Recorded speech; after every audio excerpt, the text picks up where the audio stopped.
बिस्मिल्लाहिर्रहमानिर्रहीम। अस्सलामुअलैकुम students.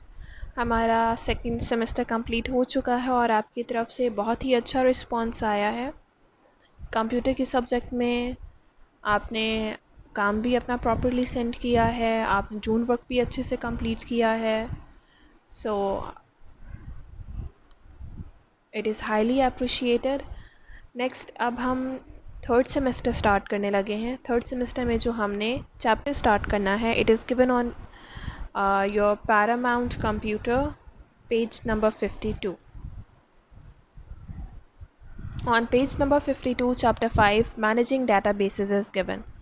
Now if you just look at the topic, the name of the chapter, that is managing databases, what did you get? Firstly, the topic consists of two different words, two different deep dimensions. The first is managing and the next is database. So first, what is database? We are gonna study what is database and then how we can manage it. After that, you can see below that here it is mentioned Microsoft Access. Now what is Microsoft Access? Whether it is the part of managing databases or it is the managing database, we don't know yet. So let's proceed towards the chapter so that we will be able to identify what the topic is, what the topic is conveying us, and what we are going to study in the chapter. So first of all, you know what is data. There is basically a difference between data and information. Data is the raw material. जिस तरह for example अगर आपको बोला जाता है that you are gonna bake a cake, अब cake बनाने के लिए आपको जो रॉ मटेरियल चाहिए, रॉ मीन्स आपको बेकिंग पाउडर चाहिए, आपको एग्स चाहिए, आपको कोको पाउडर चाहिए if you want to add chocolate in it, chocolate flavour में चाहिए, आपको वनीला एसेंस चाहिए, आपको मिल्क चाहिए, आपको बटर चाहिए, जो भी उसके इंग्रेडिएंट्स हैं तो वो आपको रॉ मटेरियल आप उसको कंसीडर करें। और जब वो सब मिलकर केक बना देंगे तो आप समझें वो इंफॉर्मेशन है। तो जो डाटा होता है वो सीक्वेंस्ड वाइज अरेंज्ड नहीं होता। जब आप उसको अरेंज्ड कर लेते हैं, जब वो कंपाइल हो जाता है तो वो इंफॉर्मेशन बनती है। ये तो एक सिंपल कॉन्सेप्ट है जो आप पढ़ते आ रहे हैं। अब है हमारे पास डेटाबेस। डेटाबेस जो है इट इज़ बेसिकली, आप ये समझे, it is basically a place where data is collected and that data is interrelated with each other. मतलब जो डेटा है वो आपस में इंटररिलेट करता है। यहाँ जो आपको डेफिनेशन गिवन है आप वो पढ़ें, देखें first line, a database refers to a collection of interrelated data. Simple definition है। अब यहाँ आपको उसके अलावा क्या, अब जो डेटाबेस है ये कलेक्शन है, सिंपल। अब जो आप अपने डाटा की कलेक्शन है वो डिफरेंट तरीक़ों से कर सकते हो। आप अपनी डायरी पर डाटा की कलेक्शन कर सकते हो, आप अपनी नोट्स पर डाटा की कलेक्शन कर सकते हो। अब वो जो डाटा, अब फॉर एग्जांपल आपकी इंग्लिश की नोट्स है, उसके अंदर इंग्लिश का डाटा है, टेंसेस हैं, तो ये जो डाटा है ये इंटर रिलेटेड है एक दूसरे से। आपने पहले टेंसेस किए, फिर आपने एक्टिव एंड पैसिव वॉइस किए, उसके बाद आप डायरेक्ट एंड इनडायरेक्ट कर रही हो, तो ये इंटर रिलेटेड डाटा है, ठीक है। और ये आपने अपने पास नोट्स पर सेव किया हुआ है, ठीक है। तो आप अपनी डिजिटल डायरीज़ में भी सेव कर सकते हैं, आप अपने सेल फ़ोन पर भी सेव कर सकते हैं, ठीक है। आप अपने कंप्यूटर में भी सेव कर सकते हैं। तो ये जो इंटर रिलेटेड डाटा है ये इसकी डेटाबेस की एग्जांपल है, because it is actually the collection of inter related data. यहाँ आपको जो एग्जांपल दी हुई है दैट इज़ टेलीफोन डायरेक्टरी, ठीक है, जिसके अंदर आप कॉन्टेक्ट नंबर्स, एड्रेस, नेम्स, ये सब पर्टिकुलरली मेंशन होता है, तो वो टेलीफोन डायरेक्टरी है। अब उसके बाद उन्होंने आपको वर्ड वॉइस थोड़ा बताया हुआ है। The word database management refers to storage and management of the data.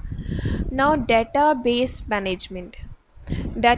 Management जो है basically it is a tool through which we just get into our database management एक टूल है जिसके थ्रू हम अपने डेटाबेस को मैनेज करते हैं, जिसके थ्रू हम अपने डेटाबेस में चेंजिंग्स करते हैं, जिसके थ्रू हम अपने डेटाबेस को कंट्रोल करते हैं, ऑर्गेनाइज करते हैं, यूटिलाइज करते हैं।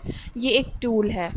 तो डेटाबेस मैनेजमेंट जो है ये रेफर करता है storage and management of data, मतलब डाटा को मैनेज भी किया जा रहा है। तो मैनेज किस तरह होगा, ऑब्वियसली अरेंज करके मैनेज होगा। आप उसको क्या कहते हैं, उसके ऊपर डिफरेंट कमांड्स इम्प्लीमेंट करवा कर उसको मैनेज कर सकते हैं, उसको शेयर करके मैनेज कर सकते हैं, उसको रीस्टोर करके मैनेज कर सकते हैं। It is up to you.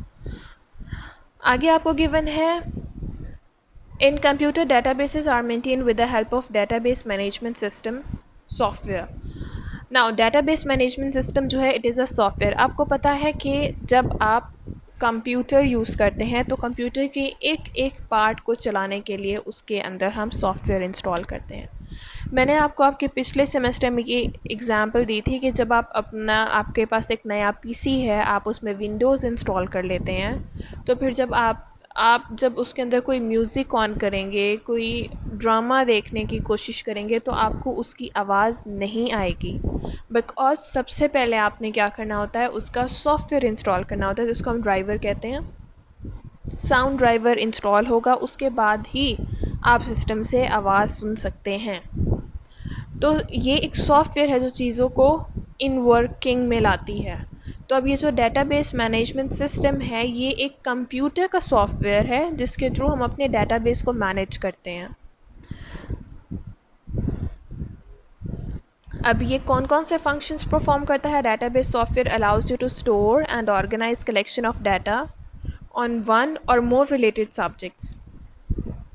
तो अब आप वन और मोर रिलेटेड जो सब्जेक्ट्स हैं अगर आप उनको इकट्ठे लेकर चलना चाहते हैं, one or more related subjects, अब रिलेटेड का वर्ड भी यूज़ हुआ है। ये ना हो कि आप एक जगह मैथ्स कर रहे हैं और दूसरी जगह आप इस्लामियत कर रहे हैं। मैथ्स और इस्लामियत को आप इकट्ठे लेकर नहीं चल सकते, they are not inter related.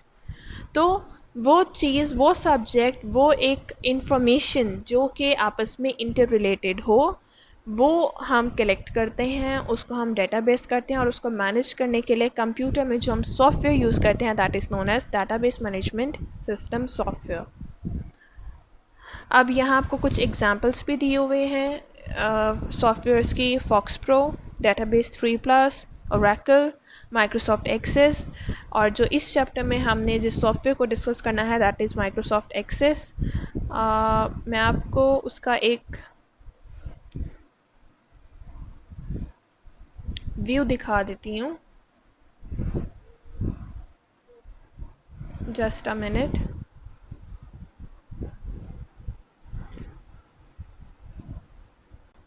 जी, तो ये आपके पास एक मैंने ये खुला हुआ है माइक्रोसॉफ्ट एक्सेस। तो ये इसका व्यू है, आपके पास ये कंप्यूटर में भी इंस्टॉल होगा, आप इसको वहाँ से भी देख सकते हैं। It is basically Microsoft Access, ये देखिएगा।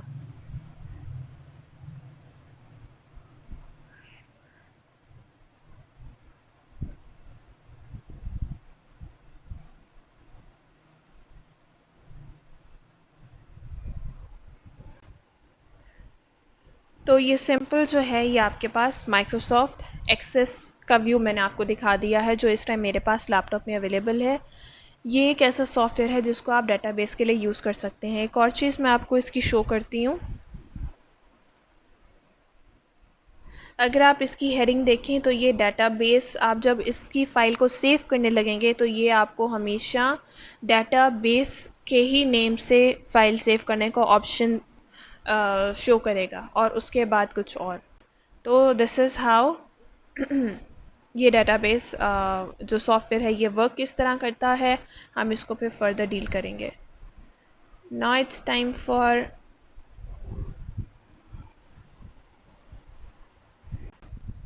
तो आपने देख लिया माइक्रोसॉफ्ट एक्सेस जिसके बारे में यहाँ जिक्र किया गया है और जिसके बारे में हमने पढ़ना है। ये जो साइड बॉक्सेस हैं इसको आपने पढ़ना बिल्कुल नहीं भूलना। जब आप क्वेश्चन अटैम्प्ट करते हैं तो जो आपकी थ्योरी होती है उसमें अगर कुछ ज़्यादा डिटेल में बताया हुआ होता है और अगर आपसे टू द पॉइंट पूछा जा रहा होता है तो ये जो साइड बॉक्सेस होते हैं इसमें आपको टू द पॉइंट ही बात बताई जाती है। So now it's time for this paragraph. In a database, all the data are kept at one place and all the applications requiring the data refer to the central maintained database. Separate copies of the same data are not maintained for different purpose. If any change is made to data, it will be made at just one place and the same changed information will be referred to by all the applications. Now it is a plus point basically. अगर आपको ये बात समझ आई हो कि database में क्या है कि ये एक तो आपकी आप अगर कोई इन्फॉर्मेशन मैनेज कर रहे हैं तो इन्फॉर्मेशन मैनेज करते हुए अगर आपने इंटर रिलेटेड डाटा को गैदर किया हुआ है तो इंटर रिलेटेड डाटा में आपने फील किया कि ये चीज़ ऑब्वियसली जब इंटर रिलेट कर रही होगी तो बार बार यूज़ भी हो रही होगी. आप चाह रहे हैं कि ये जो नेम है, नेम की जगह मैं लिख दूँ सबमिटेड बाय. तो जब आप एक जगह जो एक सेंट्रल उसका डॉक्यूमेंट है वहाँ जब उसको अमेंडमेंट करेंगे, सबमिटेड बाय करेंगे, तो वो सारे डाटाबेस में सबमिटेड बाय ही हो जाएगा. तो डाटाबेस जो है एक इस तरह से हमें एक बेनिफिट देता है. जी, तो नेक्स्ट है हमारे पास advantages of database. Advantages of database क्या है? अभी हमने डेटाबेस के बारे में सब डिस्कस किया है.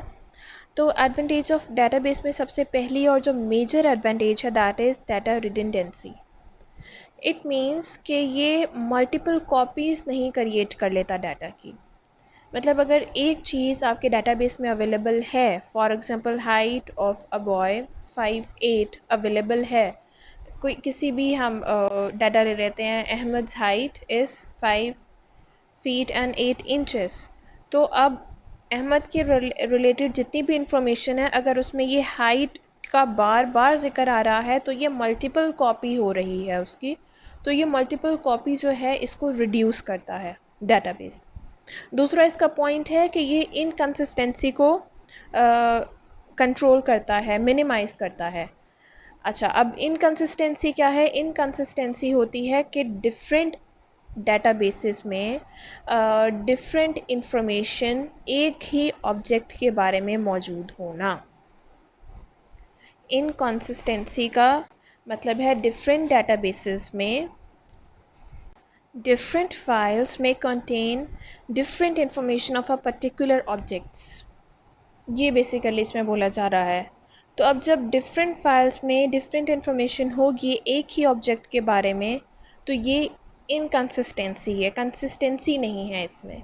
तो जब रिडंडेंसी होगी, जब डेटाबेस उसको कॉपी ही नहीं करने देगा तो इनकंसिस्टेंसी भी नहीं आएगी. तो ये जो दोनों चीज़ें हैं ये आपस में इंटर रिलेटेड हैं.